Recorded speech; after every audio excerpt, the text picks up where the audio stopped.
Lyca production சுபாஷ் கரன் மற்றும் red Jain movies தயாரிப்பில் உலக நாயகன் கமல்ஹாசன் நடிப்பில் பிரம்மாண்ட இயக்குனர் சங்கர் இயக்கத்தில் உருவாகியுள்ள இந்தியன் 2 வரும் ஜூலை 12 முதல் உலகமெங்கும் உங்கள் அபிமான திரையரங்குகளில்.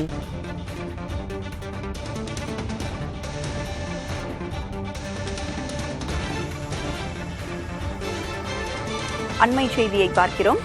பல கோடி ரூபாய் மதிப்பிலான தங்கம், ரொக்கம் பறிமுதல் செய்யப்பட்டிருக்கிறது. திருச்சி ரயில்வே சந்திப்பில் பல கோடி ரூபாய் மதிப்பிலான தங்கம், ரொக்கம் பறிமுதல் செய்யப்பட்டுள்ளது. அண்மை செய்தி. பறிமுதல் செய்யப்பட்ட தங்கம், ரொக்க பணம் ஹவாலா பணமாக இருக்கலாம் என்று சந்தேகிக்கப்படுகிறது. பல கோடி ரூபாய் மதிப்பிலான தங்கம், ரொக்கம் பறிமுதல் செய்யப்பட்டிருக்கிறது. அண்மை செய்தியாக நாம் பார்க்கிறோம். திருச்சி ரயில்வே சந்திப்பில் இந்த பணத்தை பறிமுதல் செய்திருக்கிறார்கள்.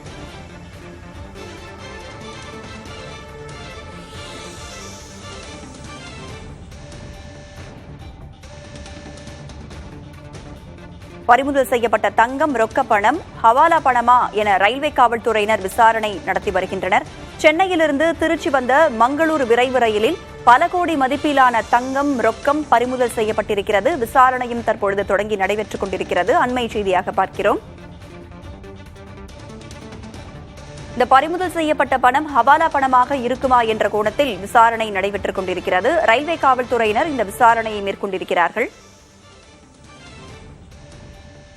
பல கோடி ரூபாய் மதிப்பிலான தங்கம், ரொக்கம் பறிமுதல் செய்யப்பட்டிருக்கிறது. சென்னையிலிருந்து திருச்சி வந்த மங்களூரு விரைவு ரயிலில் பல கோடி மதிப்பிலான தங்கம், ரொக்கம் பறிமுதல் செய்யப்பட்டிருக்கிறது. ரயில்வே காவல்துறையினர் இதுகுறித்து விசாரணையும் நடத்தி வருகின்றனர். திருச்சி ரயில்வே சந்திப்பில் பல கோடி ரூபாய் மதிப்பிலான தங்கம், பணம் ஹவாலா பணமாக இருக்குமா என்ற கோணத்தில் ரயில்வே காவல்துறையினர் விசாரணை நடத்தி வருகின்றனர்.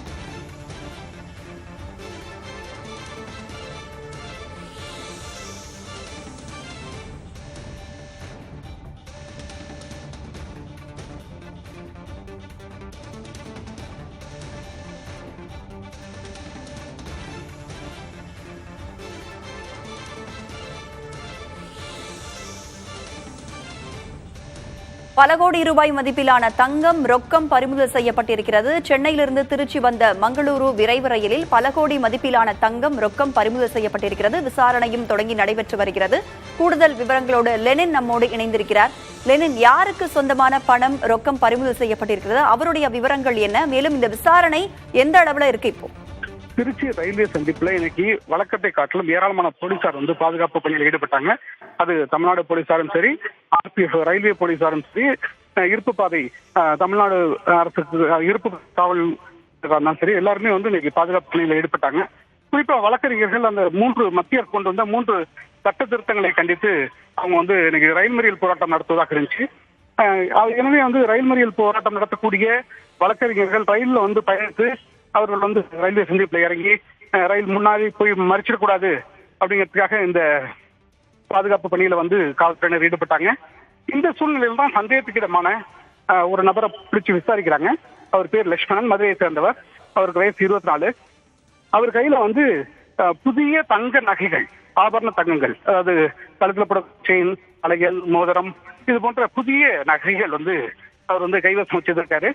அது மட்டும் இல்லாம கட்டுக்கு 500 ரூபாய் நோட்டுகள் வைத்திருந்திருக்காரு. அதை உடனடியாக RPF போலீசார் கைப்பற்றி அவரையும் கைது செய்து தற்போது அழைச்சிட்டு வந்திருக்காங்க. சுங்க இலாக்கா அதிகாரிகளுக்கு தகவல் கொடுத்ததன் அடிப்படையில் அந்த அதிகாரிகளும் வந்திருக்காங்க. இந்த நகைகளுக்கான கணக்கு வழக்கு என்ன, இது ஹவாலா பணமா அல்லது கணக்கில் காட்டப்பட்ட பணமா என்பது குறித்தெல்லாம் தற்போது விசாரணை என்பது நடந்துகிட்டு இருக்கு. இதோட அந்த நகையோட மொத்த மதிப்பு என்பது சுமார் 2 கோடி இருக்கும். அங்க பணமும் சேர்த்து 2 கோடி இருக்கும் என்று தற்போது ரயில்வே பாதுகாப்பு படை அதிகாரிகள் தெரிவிச்சிருக்காங்க. ராதா, லெனின், பொதுவா அந்த ரயில்ல பயணம் செய்யும் பொழுது எவ்வளவு பணம், ரொக்கம், இந்த மாதிரி தங்க நகைகள்லாம் எடுத்து போகலாம்? அதுக்கான விதிமுறைகள் ஏதேனும் இருக்கிறதா? மேலும் தற்பொழுது ஹவாலா பணத்தை கைப்பற்றி இருக்கிறாங்க. விசாரணையும் நடந்து கொண்டு இருக்கிறது. அடுத்த கட்டமா என்ன பண்ணுவாங்க ரயில்வே துறையினர் இந்த விவகாரம் குறித்து? யாருக்கு சொந்தமானது, அது அந்த நகைக்கான கணக்கு வழக்குகள் முறையாக இருக்கிறதா, எங்கிருந்து விலைக்கு வாங்கி வரப்படுகிறது, எந்த கடையில் இது விற்பனைக்காக கொண்டு செல்லப்படுகிறது என்பது குறித்த அந்த கணக்கு வழக்குகளை சேகரிக்கக்கூடிய பணியிலும் தற்போது இது கொண்டு வரப்பட்டிருக்கிறது. மங்களூர் எக்ஸ்பிரஸ் ரயில்ல இது அந்த நகைகளை கொண்டு வந்த நபர் அந்த நகைகளுக்கான உரிமையாளரா அல்லது வேறு யாரும் கொடுத்தனுப்பி அந்த நகை கடத்தல், பணம் கடத்தல் இது போன்ற விஷயங்களில் ஈடுபட்டு கமிஷன் வாங்கக்கூடிய இடைத்தரகரா என்பது குறித்தெல்லாம் தற்போது விசாரணை நடந்துகிட்டு இருக்கு. இப்போ தற்சமயம் இந்த நகையினுடைய மதிப்பு எவ்வளவு, எத்தனை நகைகள் இருக்கு, எவ்வளவு கிராம் இருக்கு என்பது குறித்து அந்த இடைபடக்கூடிய அந்த பணிகளும், அதே போல பணத்தினுடைய அளவு எவ்வளவு என்று கணக்கிடக்கூடிய பணியும் மட்டும் இப்போது நடந்துகிட்டு இருக்கு. கணக்கில் காட்டப்படாத ஒரு 50,000 ரூபாய்க்கு மேல் உள்ள பணங்கள் எல்லாமே கடத்தல் பணமாக பெரும்பாலும் பார்க்கப்படுகிறது. அந்த அடிப்படையில் தற்போது அந்த அழைப்பிலிருந்து ரயில்வே பாதுகாப்பு படை காவல் நிலையத்தில் தற்போது விசாரணை நடந்துட்டு இருக்கிறதா. முழுமையான விசாரணை நடைபெற்று முடிந்த பிறகு முழுமையான விவரம் என்னவென்று தெரிய வரும். தற்போதைய விவரங்களை வழங்கியமைக்கு நன்றி லெனின். லைகா புரொடக்ஷன் சுபாஷ் கரன் மற்றும் ரெட் ஜெயின் மூவிஸ் தயாரிப்பில் உலக நாயகன் கமல்ஹாசன் நடிப்பில் பிரம்மாண்ட இயக்குனர் சங்கர் இயக்கத்தில் உருவாகியுள்ள இந்தியன் 2 வரும் ஜூலை 12 முதல் உலகமெங்கும் உங்கள் அபிமான திரையரங்குகளில்.